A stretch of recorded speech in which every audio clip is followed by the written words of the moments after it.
pagi hari ini. Alhamdulillah pada pagi hari ini kita akan melanjutkan perkuliahan kita yaitu presentasi dari kelompok 12 oleh saudara. Perkenalkan, nama saya Fatimah Judaro. Saya Ridho Fitriani. Saya Astaria Fitriani. Yang akan membahas tentang persepsi masyarakat mengenai isu penerbangan jenazah yang terjadi di Sunda. Adapun susunan acara diskusi kita kali ini diantaranya pembukaan, penyampaian materi, tanya jawab, dan penutup. Baik teman-teman, langsung saja kita mulai ke sesi yang pertama adalah pembukaan. Marilah kita mengucapkan basmalah bersama-sama. Bismillahirrahmanirrahim. Selanjutnya adalah penyampaian dan penyajian materi. Saya persilahkan pemateri untuk membaca materi pertama. Pada isu penembakan remaja yang terjadi di Galuh Timur, Kecamatan Gandhi, oleh Satuan Polres Sumeneb memantik kritik dari beberapa kalangan masyarakat.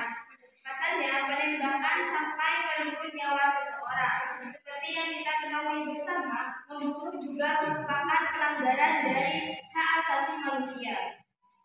Pengertian pelanggaran hak asasi manusia sendiri adalah pelanggaran hak setiap perubahan seseorang atau kelompok orang termasuk aparat negara, baik disengaja maupun tidak disengaja, yang kelalaiannya secara hukum mengurangi, menghalangi, membatasi, dan mencabut hak asasi seseorang yang dijamin oleh Undang-Undang Dasar. Hak asasi manusia itu sebagai pelanggaran hukum pidana yang berlaku di negara-negara anggota, termasuk pelanggaran hukum yang menetapkan penyalahgunaan kekuasaan sebagai kejahatan.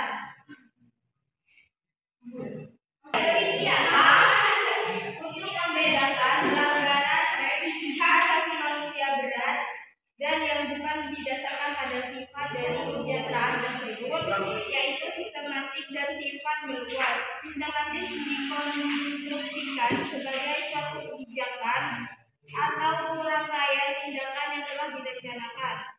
Sementara meluas merujuk pada akibat dari tindakan yang menimbulkan banyak korban dan kerusakan yang parah. Untuk membedakan pelanggaran hukum dan pelanggaran hak asasi manusia dapat dilihat dari unsur-unsur yang terjadi dalam suatu peristiwa. Yang kedua yaitu diskriminasi. Undang-Undang Nomor 39 Tahun 1999 tentang hak asasi manusia yang dimaksud dengan diskriminasi adalah setiap pembatasan, pelecehan atau pemukilan yang berlangsung ataupun tak langsung didasarkan pada perbedaan manusia berdasar agama, ras, etnis, kelompok, golongan, status sosial, status ekonomi, kelamin, bahasa, keyakinan politik yang beragam, pengurangan atau pembatasan kelakuan, pelaksanaan atau penggunaan hak asasi manusia dan kebebasan dasar dalam kehidupan baik individual maupun politik dalam bidang politik, ekonomi, sosial, budaya, dan aspek kehidupan lainnya. Dampak diskriminasi dan hubungannya dengan kesehatan. Yang pertama, ada sejumlah dampak yang ditimbulkan oleh aksi diskriminasi. Bagi korban, dampak yang dialaminya bukan hanya dampak fisik, tapi masuk juga psikis. Dalam kasus-kasus ekstrim, dampak fisik bahkan bisa mengakibatkan kematian. Kedua, diskriminasi tidak hanya berdampak pada korban, tapi juga terhadap pelaku. Individu yang merugikan dan individu sosial yang pada akhirnya akan berdampak terhadap reputasi suatu komunitas. Ketiga, dampak lain dari diskriminasi yang paling mudah terlihat adalah terganggunya kesehatan fisik. Beberapa dampak fisik yang biasanya ditimbulkan adalah sakit kepala, sakit tenggorokan, flu, batuk, bibir pecah-pecah, dan sakit dada. Dampak lain yang boleh terlihat namun beresiko jangka panjang adalah menurunnya kesejahteraan psikologis atau psikologi dan kesesuaian sosial yang buruk.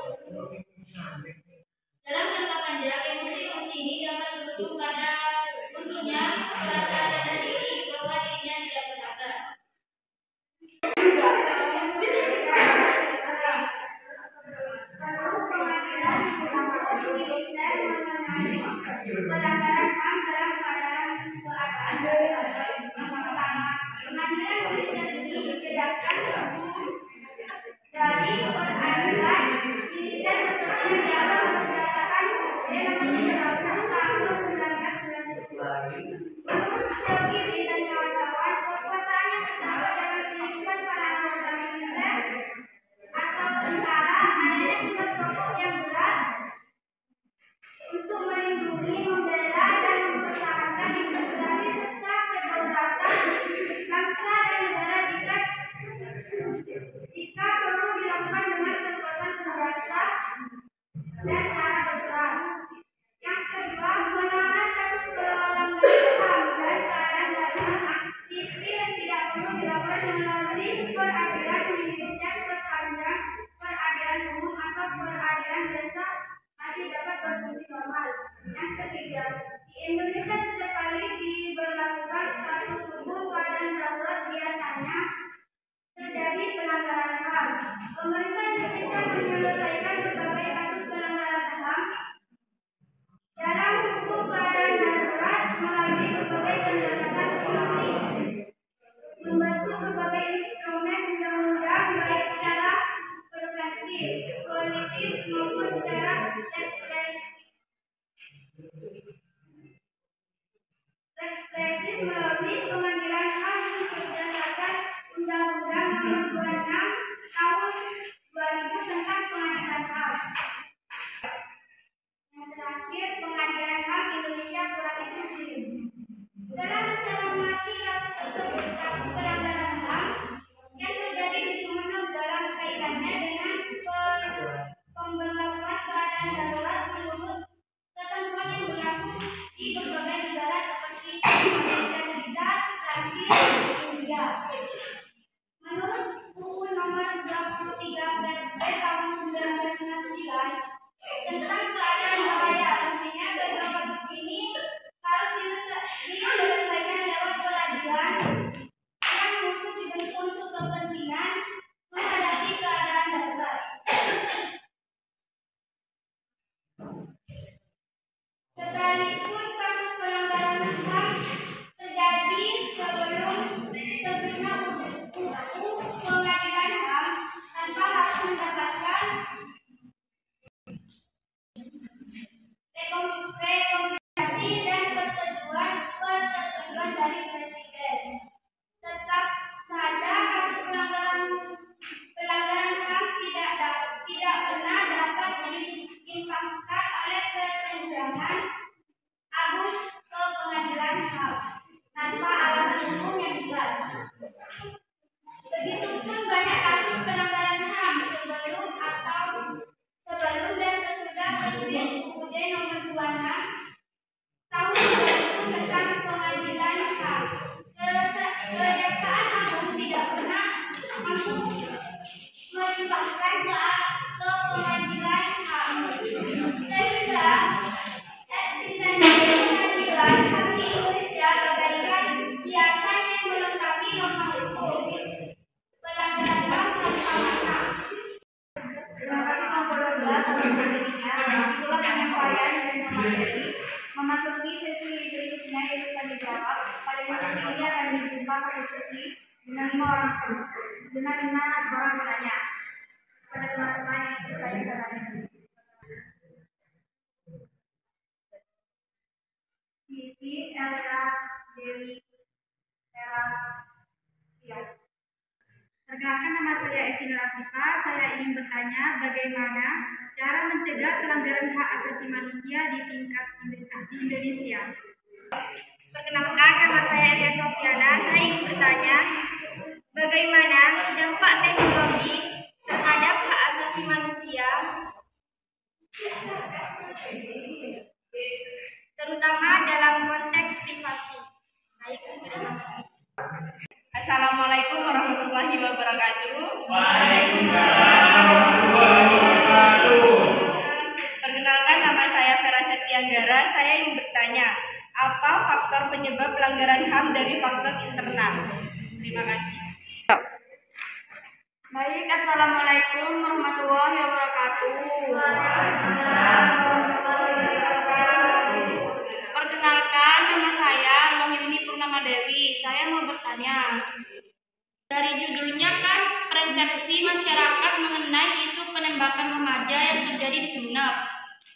Dari kejadian itu pasti ada masyarakat sekitar yang merasa cemas atau trauma dengan kejadian itu, yang dimana nanti masyarakat was-was saat mau berpergian atau berada di seminar.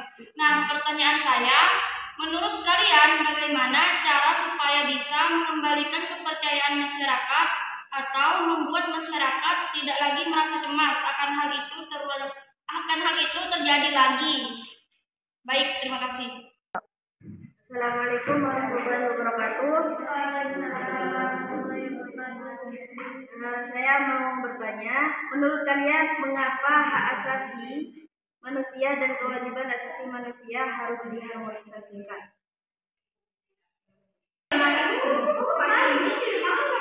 Pertanyaan dari dia, menurut kalian kenapa hak asasi manusia dan kewajiban asasi manusia harus diharmonisasikan? Mengapa hak asasi manusia dan kewajiban asasi manusia harus diharmonisasikan?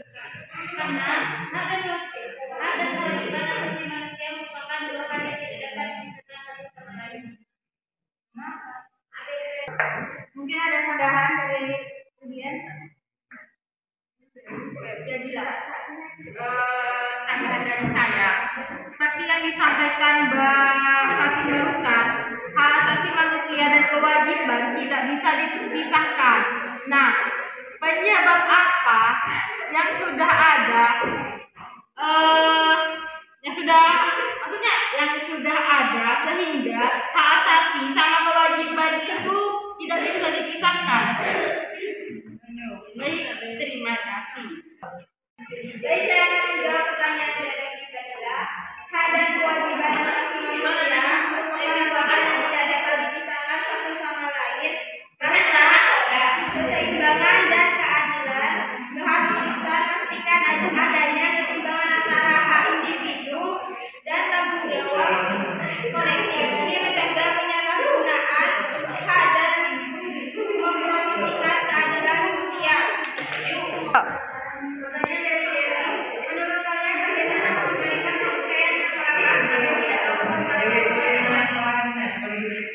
Pertanyaan dari Mbak Dewi. Untuk mengembalikan kepercayaan masyarakat dan mengurangi rasa cemas mereka terkait kejadian tersebut, dapat mengambil langkah-langkah di antara lain. Yang pertama, transparansi dan komunikasi efektif. Pemerintah atau pihak terkait perlu menjaga komunikasi terbuka dengan masyarakat. Mereka harus memberikan informasi yang jelas dan akurat mengenai langkah-langkah yang diambil untuk mencegah kejadian serupa di masa depan. Yang kedua, peningkatan keamanan. Penguatan keamanan di daerah yang terkena kejadian tersebut dapat memberikan rasa aman kepada masyarakat. Penambahan jumlah petugas keamanan, pemasangan kamera keamanan, atau peningkatan patroli dapat menjadi langkah yang tepat.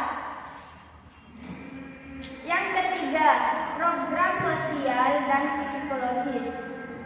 Pemerintah atau lembaga terkait dapat mengadakan program sosial dan psikologis untuk membantu masyarakat yang memiliki trauma atau kecemasan. Program ini dapat berupa sesi konseling, kelompok dukungan, atau seminar yang memberikan informasi dan strategi penanganan stres. Yang keempat, pendidikan dan kesadaran, mengedukasi masyarakat tentang langkah-langkah keamanan, pencegahan dan tanggapan darurat dapat membantu mereka merasa lebih siap menghadapi situasi yang tidak diinginkan. Kampanye kesadaran masyarakat melalui media sosial, brosur, atau pertemuan publik dapat menjadi langkah yang efektif. Yang kelima,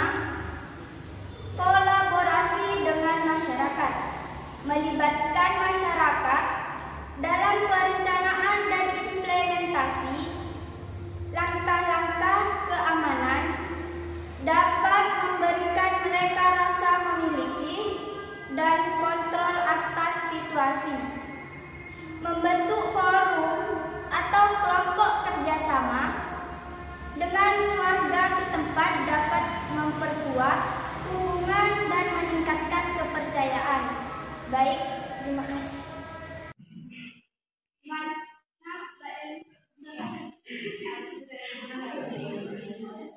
Dari Anda, bagaimana dampak adanya teknologi dalam hak asasi manusia, terutama dari segi motivasi? Baik, saya akan menjawab pertanyaan dari Anda. Teknologi telah memberikan dampak besar terhadap hak asasi manusia, khususnya dalam konteks privasi. Penggunaan teknologi, pemantauan, pengumpulan data, dan analisis besar-besaran dapat mengancam privasi individu. Adopsi teknologi canggih seperti pengenalan wajah dan algoritma pemrosesan data meningkatkan risiko penyalahgunaan informasi pribadi. Bagaimana tanya? Pertanyaan dari Vera, apa faktor pelanggaran HAM dalam software internal?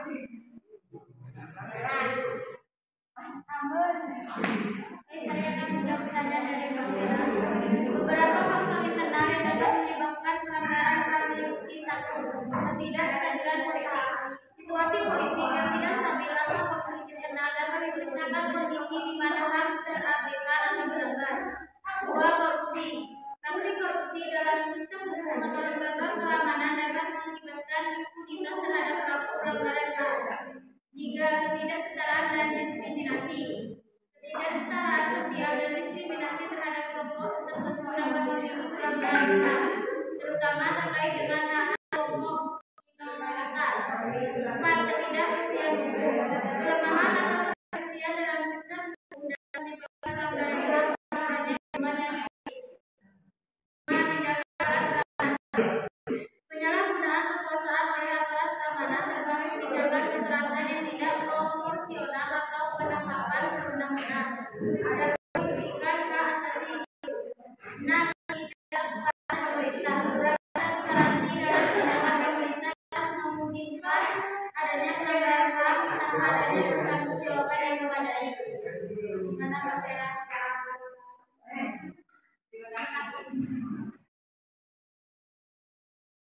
Baik, saya akan bertanya. Sebelumnya silakan untuk memperkenalkan diri. Perkenalkan, nama saya Sofiatul Rahma. Pertanyaan saya yaitu, apakah masyarakat memiliki kepercayaan terhadap sistem hukum dalam mengenai kasus seperti itu? Baik.